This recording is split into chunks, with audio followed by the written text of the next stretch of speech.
Hello, welcome to my physics class. You are watching a physics on chapter force and pressure. So I have already discussed on a force. So now today I will discuss on a pressure. So what is pressure? Pressure means what? Pressure is the force acting normally on the unit surface area of contact. Okay, force pressure का मतलब है कि कोई भी चीज़ उसके ऊपर जो force दबाव पड़ती है, इसके ऊपर में कोई भी ऑब्जेक्ट के ऊपर में जो एरिया के ऊपर में रखी हुई है, जिस जगह पर रखी हुई है उसके ऊपर जो फोर्स पड़ती है, फोर्स किस तरफ हो रही है? एक्टिंग डाउनवर्ड डायरेक्शन, मतलब परपेंडिकुलर डायरेक्शन। जो perpendicular direction to the area of contact है उसी को हम क्या लिखा गया है यहाँ पे? Normally. Okay, the force acting normally on unit surface area is called what? Pressure. Clear हो गया?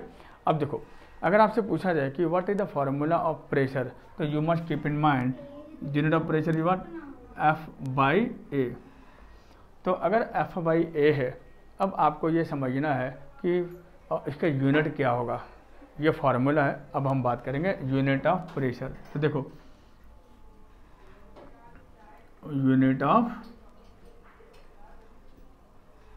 प्रेशर तो हम कैसे लिखेंगे? देखो, आपको पता होना चाहिए कि प्रेशर का जो ये है, फोर्स का जो यूनिट है वो क्या हो गया? न्यूटन एरिया हो जाएगा मीटर स्क्वायर। ओके, तो इसका मतलब ये हो गया न्यूटन पर मीटर स्क्वायर, ये मेरा आ गया। ये जो न्यूटन पर मीटर स्क्वायर है इसको हम लोग क्या कहेंगे? पास्कल। क्या कहेंगे? Pascal. P capital P then A small letter. Okay, अगर मैं इसको स्पेलिंग में लिखना चाहूँगा तो P A S C A L, P क्या होना चाहिए? स्मॉल लेटर में होना चाहिए। ये भी क्लियर हो गया? अब देखो, अभी हम बात करेंगे कि ये हो गया pressure. On what factor does the pressure depend? Pressure किसके ऊपर में डिपेंड होता है? मैं तो बोलूँगा ऑन व्हाट फैक्टर, तो मैं लिखूँगा pressure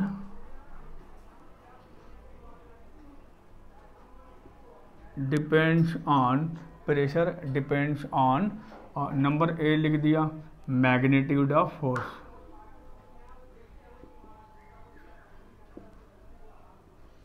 magnitude of force. Number B area of what?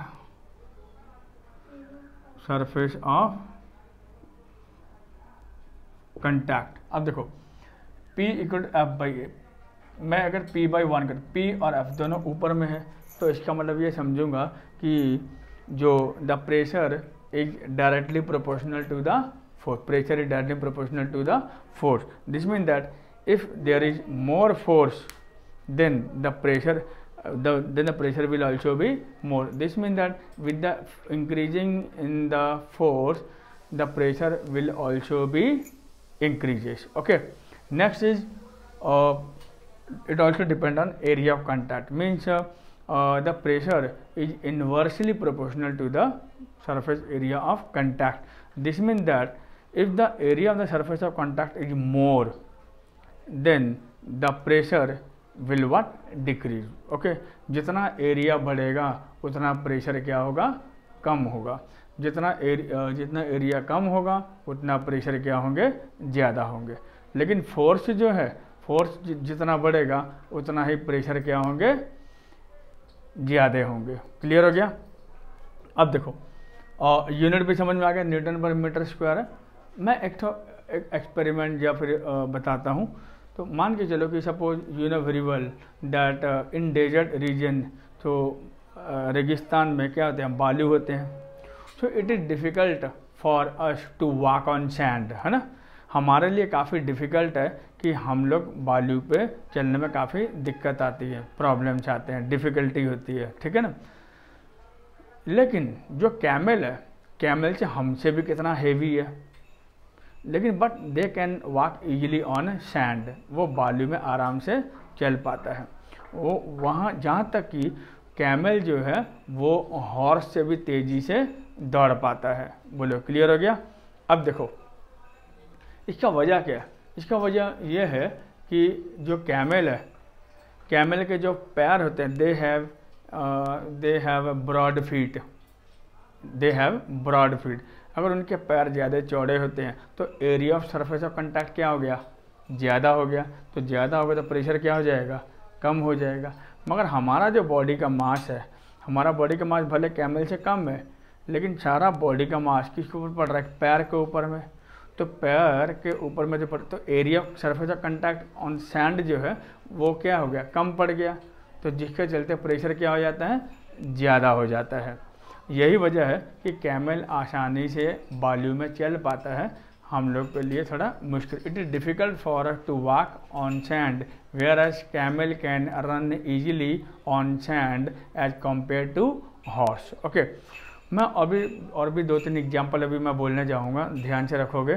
तो नंबर 1 आपने देखा होगा, जो बैग है, जो बैग के जो पट्टे होते हैं, आई मीन शॉपिंग बैग बोलो या कैरी बैग बोलो, है ना, या स्कूल बैग बोलो, उनके जो बेल्ट होते हैं काफ़ी, यानी कि दे हैव वाइड बेल्ट काफ़ी चौड़े होते हैं। क्यों?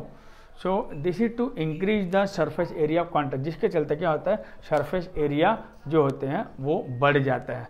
तो सरफेस एरिया ऑफ कॉन्टैक्ट जब बढ़ जाएगा तो thereby the pressure will what, decrease, जिसके चलते प्रेशर क्या हो जाता है, अरे प्रेशर कहाँ डिक्रीज होता है, हैंड एंड शोल्डर।